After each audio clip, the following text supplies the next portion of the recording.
Big Blue Blitz with your host, Joe Mauceri. Jaxson Dart fighting to the finish, but Big Blue's D lets him down again. I am Joe Mauceri, and this is the Big Blue Blitz. Oh, almost messed that one up there. Joining us each and every week, making the best of a rough Giant season, NFL reporter for the New York Post, Ryan Dunleavy. Ryan, we had so many expectations not so long ago, and it feels like we flushed them.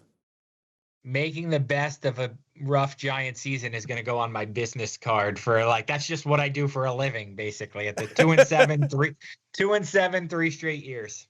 And the excuses continue to mount for the Giants from everyone except Jaxson Dart. You have said it time and time again. This guy does not act like a rookie QB on the field.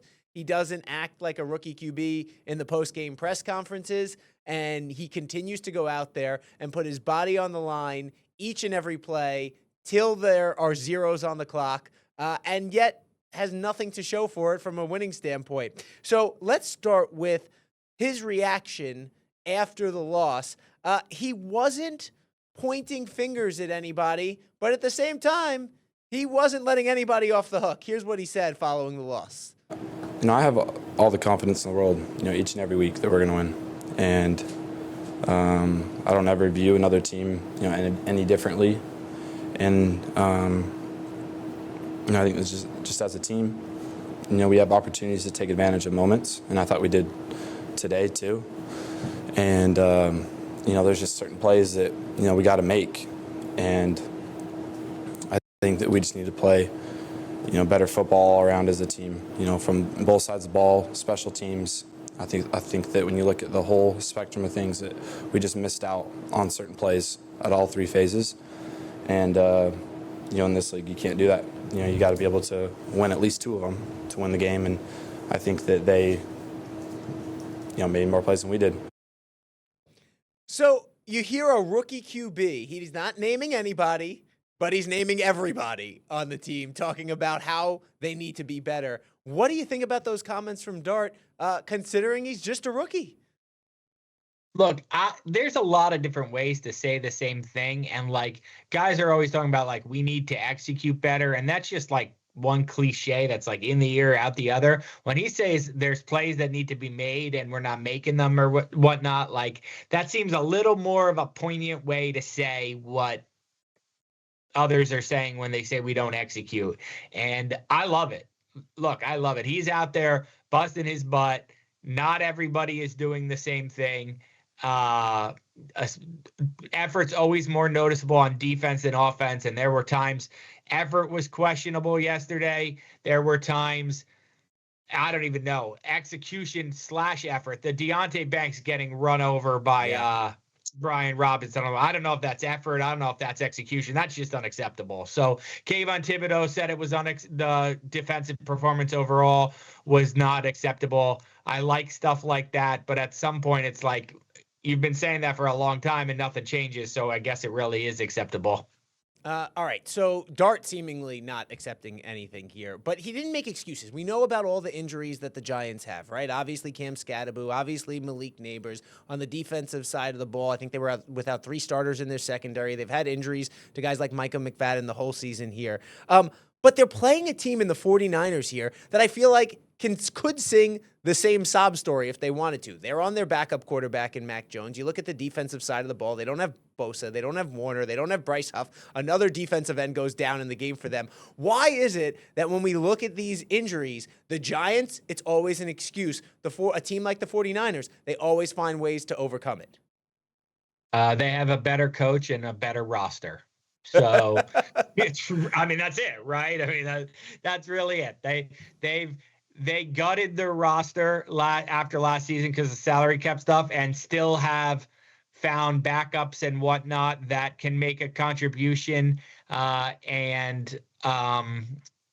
even though it's not the same guys they had for their 2 NFC championship runs in the last 5 years, they rebuilt on the fly their roster and they have better depth than the Giants. And Kyle Shanahan's a top 5 coach in this league and Brian Daboll isn't. So coaching and general manager roster building are the reasons why one team survives injuries and the other does not. All right, so we're talking about this time of year, right? Obviously, Brian Daboll back on the hot seat. Is his job in question? I feel like Joe Schoen has had a little bit of a buffer, right? I feel like we haven't been talking about Joe Schoen the way we've been talking about Brian Daboll in terms of the imminency. Some fans were saying they wanted to see Brian Daboll fired today. You have banners being flown over the stadium again saying John Mara, clean house. And you look at everything that's going on with the Giants right now, I feel like people keep trying to separate Daboll or Schoen, but what you just said about an organization like the 49ers, you can't deal with injuries because you don't have the depth and you don't have the coaching. So it's both of them, in my eyes, that have to fall on the sword for these struggles here. Do you think that they are getting married at the hip now, or do you think there is still a possibility that we see one and not the other go? So those are 2 different things. In my eyes, are like your eyes. We see things the same, Joe. Like they're both culpable. They're both equally. Like the Giants haven't drafted well. Whoever they've drafted has not developed well. Free agency money that they decided who they let go, who they brought in, it hasn't worked. And then the guys they haven't gotten any better. So like to me, it's all hand in hand, one big conjoined mess. In the Giants' eyes, I don't think they see it that way. I think John Mara has been clear since before last season that Schoen and Daboll were not necessarily married at the hip. The Giants have a history of being more patient with their front office, which requires a much bigger overhaul than a coaching staff. So I don't think that. I think that they are very much treated as separate entities within the Giants. Now, to me, separate or not, they're both, in the F category. But they are not going to be treated the same. They might both be evaluated and kept. They might both be evaluated and let go. But there's just as big a chance that it's split the baby situation. All right. So here's my question, because if we're going to say we could split the baby in that sense, can we split the baby between Brian Daboll and Jaxson Dart? Because now there are questions to Jaxson Dart about, does he feel responsible to go out there and play for the coach who believed in him and wanted to, by some accounts, draft him with the 3rd overall pick. So here's what Dart had to say about the pressure he might feel to try and save his coach's job after the loss yesterday. I understand the question. But, I'm going to give you the answer that I truly feel, and it's that I can only control what I can control. And I don't want to look at things that way. I don't want to get too far ahead of myself in any regard. I want to just live in the moment that I have. I want to take advantage of the opportunities that I have. As a team, we should be thinking that same way. The coaches, they call the plays, but, a play can technically work against any defense or any coverage or whatever it is. Same thing goes from the defensive side. As players, we gotta be better, and they're not the ones out there on the field. We are. So I think us as a team need to be better that way. So I have a difficult time taking apart what Jaxson Dart says there, because at the end of that, he's saying, okay, we got to go out there and we got to play. The coaches are calling plays that could work against any defense. But the first part of that, when he says he wants to control what he can control, well, he's a smart guy. And he knows his standing with this organization right now. And he probably can control whether or not Brian Daboll stays or goes by the words he uses there. So what did you make of his comments there? Because I think when we first heard from Jaxson Dart, he was asked a similar question when Brian Daboll made the move to go to him. And I think he said he was more effusive in his praise of Dabes then. And now a few weeks later, it feels a little bit different. So a general rule, as you know, Joe, for any fans, listeners who don't know, is like when a guy starts talking, it's usually the message that PR put in his head.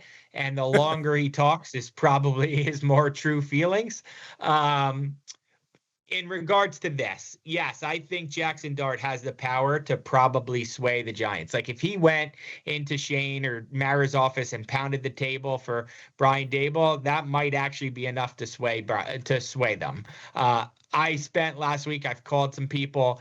Nobody feels like, look, the Jaxson Dart would take a major regression without Brian Daboll and Mike Kafka. Like they think he's shown enough that any coach and a good offensive coach would be excited. There would be suitors for this job, probably more so than in the past, because people would think that they could get the most out of this quarterback. We've seen how even bad teams with good quarterback prospects, people want those jobs. And I do think to a degree that some of Jaxson Dart's best playmaking is off script stuff, and that's not coming from Daboll and Kafka. That's not out of the playbook stuff. Some of his best playmaking so far has been extending plays, so that's not coaching giving you an advantage. So I wouldn't have a hard time splitting them up. Oh, wow. And do you think that the idea of having a different coach is something that Jaxson Dart is starting to become a little more comfortable with based on his comments? I can't say I know him that well, so I don't want to put words in his mouth. He's a 22? Like he's a young kid answering that question for the first time. He's probably on some sort of medication after his shoulder got rocked. Like I can't. Like he's never had to answer that question before. He obviously he's been effusive in his love for Daboll and his support for Daboll. I'm not going to read too much into that. I think if given the chance, I think he would pound the table for Daboll. I don't know if the Giants would listen. I probably think they shouldn't listen, but I think if he had his sway, he would go to bat for the guy who went to bat for him. He was probably not going to be a first-round draft pick until Brian Daboll went to bat for him. So I would think he would return that. He strikes me as, again, I don't know him that well yet, but he strikes me as a guy who's got some loyalty to him. All right. Well, Jaxson Dart can do anything he wants out there. If the defense doesn't start playing better, it's going to be tough to find a win for Big Blue. When we come back here on the Big Blue Blitz, we're going to talk about the continued struggles for the defense and the ongoing saga of Dexter Lawrence after a very, very interesting week with another all-time great, Carl Banks. We're going to discuss it all when the Big Blue Blitz returns. Stay with us. Welcome back to Big Blue Blitz. Well, MetLife Stadium was filled with 49ers fans at the end of the Giants' latest loss, 34-24 at the hands of San Fran. And the defense struggled to get stops yet again as Max Jones started this one. A perfect 14 for 14, and the 49ers did whatever they wanted. Joining us each and every week here on the Big Blue Blitz is Ryan Dunleavy, NFL reporter for the New York Post. Ryan, missed tackles. We had finger pointing. We had more issues of effort when it came to the defensive side of the ball in this one. And once again, the Giants' run defense cannot stop anyone. Obviously, it's Christian McCaffrey this week, but it really doesn't matter who it's been on the other side of the ball for the Giants this season. What did you think of the way the Giants played, especially coming off the week they had where Dexter Lawrence was called out by Giants great Carl Banks? They played kind of like they play most weeks. Not good enough. I mean, that's kind of how they played. I mean, they are what they are. They're a bad run defending team. I'm not the X's and O's technician to tell you why that all these highly paid guys can't defend the run, but they can't. So, and they're bad. And once they get to the edges, that's where they're even worse because the Giants, cornerbacks don't tackle. So, look, I thought Dexter Lawrence might respond with a big game after Carl Banks, but I don't think Dexter Lawrence is somebody who's unmotivated. So it's not like he needed those to light a fire under him. He's just not playing well. So he had one tackle for loss yesterday. He has a half a sack for the season. Brian Burns had his 11th sack. It popped into Abdul Carter's hands, but otherwise, Abdul Carter was quiet again. Thibodeau was quiet. It was just not. It was the Giants' defense played like they usually play, which is not good enough. Yeah. But, after the game, Dexter Lawrence was asked about his performance. And unlike Jaxson Dart, who I feel like when he's played poorly says, put it on me, I played poorly, honest assessment here. Either Dex, I think, is seeing something different than other people out there, or he's just not being honest. Here's what he had to say after the game about his play against San Francisco. I think I was getting a lot of knockback, a lot of push, seeing a lot of doubles, same stuff. I think I'm playing well, but I got to make the play. Got to make more plays. I got to do all the same things. Got to study more. Got to, practice harder, play harder. Is Shane still the right guy to lead this defense? I think so. We just got to make the plays. I think we're in good positions to execute the plays. We just got to make them. All right. So he said he thought he was getting a lot of knockback, a lot of push. Look, I'm not the X's and O's guy, as you said, but I didn't see him in the backfield a lot. I didn't see a lot of double teams. And even if he was getting double teamed, in years past, he was beating those double teams, right? We talk about the great ones. Yeah, you want to get double teamed. I'm not seeing that. Are you seeing what Dex is seeing here? Half and half. Like, yes, he's still the most double team player in the NFL. Like, every analytics cites it, and Next Gen, Pro Football Focus, whatever, they all say he's the most double team player in the NFL. So I think he's still getting the attention. That's why I think Carl Banks chose his words poorly when he said no one respects you, because I think he's still getting the respect. He's just not, he doesn't have the numbers, and there's just no denying that. Like, what you said made the most sense to me, Joe, is like he was getting double teamed in the past and he was still performing. You think Aaron Donald wasn't getting double teamed? Like, the best players get Chris Jones gets double teamed, and you know what? At the end of the season, he still has huge numbers. So, like, that's just the way it is. When you're a great player, you have to be even greater than everything in the toolbox that they throw at you. So that's where I think he's getting the respect. He's just not getting the results. And it's crazy because we thought he'd be less double teamed. We thought he'd be more productive with Burns, Thibodeau, and Carter around him. And it's actually gone in the other way. So yeah, I do see that he's still getting double teamed. I don't see the knockback and the push, because that would be more evident in the box score. All right, so when you look at this, you mentioned Brian Burns. He's the one guy I think on this team that you really can't question his performance. He's having probably the best year of his career, definitely his best season with the Giants. And you think about the fact that the regression that Dexter Lawrence has taken, the fact that he's still able to do this, Brian Burns. Does that make you then look around at the other guys? Does it make you look at Thibodeau? Does it make you look at Abdul Carter and say, all right, maybe it's time we move on from Kayvon? Maybe it's, Abdul Carter's not what we thought he was going to be in training camp after the Giants drafted him. Well, Abdul Carter is not having the rookie season I thought he was going to have. I thought he was going to run away with Defensive Rookie of the Year. So I'm certainly not ready to say maybe he's not what we thought he was. We do this too early in the meeting. Like, he's 9 games into his career. Like, he could still be a game wrecker. He could still be a Pro Bowler. He could still be, he has that kind of talent, and that flashes, and like, he gets there quickly and whatnot. So like, he's got to learn to be a better finisher, and maybe it's just going to be a slower burn than it was an immediate fire, which is what we all thought he was going to be, like kind of like a defensive Malik Neighbors. But let me ask you this, let me ask you this, because you're going to Kayvon. I feel like we saw that from Kayvon too, right? Like, there were flashes there, but he's never really fully lived up to what we saw. I mean, I think about the Washington game that he had. I think that was his rookie season, where he was just an absolute game wrecker. And you're like, oh, wow, when he gets some experience, he's going to be doing this every game. Correct. But just because it didn't come through, just because it didn't catch full-time for Kayvon for 4 years doesn't mean it won't catch full-time for Abdul Carter for 4 years. So I'm not going to draw that apples-to-apples comparison. Kayvon, look, I think Kayvon kind of is what he is. I think he's a good player. I just want to say this, Joe. Let me say this. It strikes me as incredible that Joe Schoen could be allowed to let Julian Love and Saquon and Xavier McKinney and Leonard Williams leave because he was going to build through the draft. And then when he realizes his draft picks haven't panned out, he's now going to start trading draft picks for talent that is just the same talent in a different body that he let walk out the door before to build through the draft.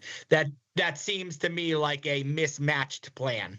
All right. Well, then in that case, is that the reason that you don't move on from that Schoen doesn't move on from Thibodeau, that he doesn't move on from Neal because of the swallowing of the pride and his ego there of saying, I mean, because at least you get something, right? At least if you can get, even if it's a late round pick, right? When you're talking about Evan Neal, if somebody's interested and they're willing to give you parts for something you're going to just throw out, don't you have to take the something in the NFL? Yes, but not if you're obsessed with perception, but yes, you would think so. But this is all hypothetical. Like, is anybody really offering you anything for Evan Neal? Like, he hasn't played a snap all season. You tried to hand him a starting job, and he ended up on the third team. He's a busted guard. He's a busted tackle. Like, I mean, this is all nice and good, but like, is anybody Here's really, the reason, like, yes. do we know that anybody has offered? Somebody is. Here's why, Ryan. You've seen this. It doesn't matter whether a player's in trouble, right? When they have the hype around them that Evan Neal had, there's always somebody out there who thinks, oh, they just didn't treat him right. I can get the best out of him. I am the coach who can come over here and make sure he realizes his potential. Look, Mekhi Becton, right? He left the Jets and he's become, serviceable if he can stay healthy. He won a Super Bowl last year and was a big part of the Philadelphia Eagles line. He was off to a solid start in LA with the Chargers. Like, guys like that, there's always a reclamation project, and there's somebody out there who thinks they can reclaim them. I agree with everything you just said, and that's why I think there'll be a line of suitors for Evan Neal that's beyond belief. Beyond belief when he's cut or when he reaches free agency in March. I don't see a lot of teams lining up to give you their 7th round draft pick for an 8-game rental of Evan Neal, who's a free agent after the season, to where he's going to have to come in and learn a new playbook. I don't. He hasn't been good under two different offensive line coaches. Why is he suddenly going to figure it out in these 8 games in Cleveland? I'll consider me surprised. All right. Timing is everything in life as well. So next up, they've got Chicago, Green Bay, Detroit here. Are we going to be talking about a 2-10 Giants team in 3 weeks? I'll say this, right? Like, if this was last year's Giants team, yes, they were predictable. This year's Giants team is unpredictable. Like, they beat the Chargers and the Eagles and should have beat the Broncos. So, like, can they not beat the Bears? Of course they could beat. Jaxson Dart could beat the Bears. He marched down the field on the 49ers for an opening drive touchdown yesterday. Like, they looked good. It was like, oh, maybe they're going to win this game. So, like, no, I mean, are they? If you said to me, like, I have to pick one, yeah, they're going to be 2-10. But, like, I can't rule out that they beat the Bears. I would say it's unlikely they beat the Lions, highly unlikely. The Packers just lost to the Panthers and the Browns, so they're like a Jekyll and Hyde team. So I have no idea what to expect. More often than not, the Giants lose, but Jaxson Dart gives them a possibility of pulling an upset. We're going to be talking about a late season run that gets the Giants to 6 wins and then saving Brian Daboll's job and Joe Schoen, and we're going to be right back here. Go ahead. No matter what I tweeted this last night, Joe. No matter what the evaluation for Brian Daboll and Joe Schoen, right? Like, I'm sorry, I have to say this. No matter what the evaluation for them is, like, you want to keep them or not because guys play harder, they don't, or because of Jaxson Dart's development or not. It cannot in any way be decided by whether they end up with 2 wins or 5 wins. Like, they're the same. In year 4 of a regime, 2-15 is the same as 5-12. 3 wins mean that the record is horrendous. So do not judge them on anything on the record. Like, take everything else you want to consider into an account, but don't let 3 meaningless wins sway you. 2-15 is just as bad as 5-12. So on the record, they got to go. On anything else you want to evaluate, maybe they could stay. All right, there you go. Wins and losses don't matter from here on out for the New York Giants for the remainder of the season. Oh, boy. What an NFL season we have here in New York. Ryan Dunleavy, you should get hazard pay for what you have to deal with each and every season. 3 2-7 starts in a row, but you keep showing up for work, and that's what a real hero does. Appreciate you, sir. We'll talk to you next week right here on the Big Blue Blitz. Hope to see you guys around, too.